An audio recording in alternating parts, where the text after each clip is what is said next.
We hear it all the time, all the offshoring and all the production being done overseas, that the more you know about the rest of the world, the more valuable you're going to be to any employer.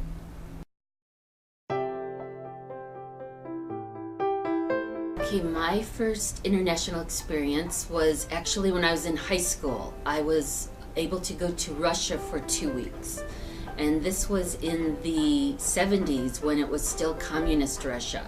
So as the first trip outside of the United States, it was very eye-opening for me. I realized a lot of the freedoms that we take for granted here in the US, and it really opened my eyes up to a lot of things. But then in college, I knew right away I wanted to do a study abroad program. So I was majoring in Spanish, and I decided to go to Costa Rica for a year. And that was a very good experience because I learned the language, and I went to school at the University of Costa Rica with other Costa Rican students, and I realized what it was like to be the outsider. So many times we see people from other countries here, and we don't really think about their plight or their situation and how they feel, but when you're on the other end of that, you develop a new appreciation for not being from that particular country or that particular school. So that was a very good experience, and you learn another language, it opens up a whole new world as far as vocabulary, where the vocabulary came from and why, and just the different views of the world that people have when they learn another language.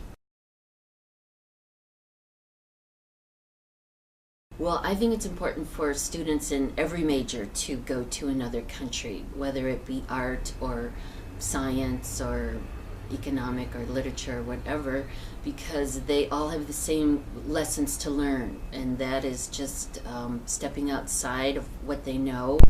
It also makes the materials come alive in a way that books can't do, especially there are very few students who can learn a language from a book, but they're a very small minority. And so most people have to really be out there using it in a real situation.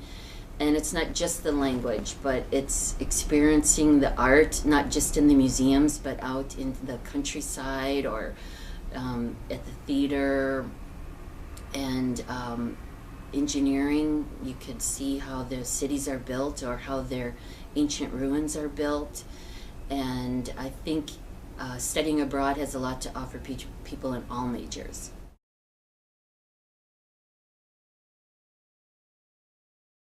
I think the biggest barrier probably is in people's minds. They think, oh, I can't study abroad because whatever, the money, the language, the time, but I really think all those things can be overcome.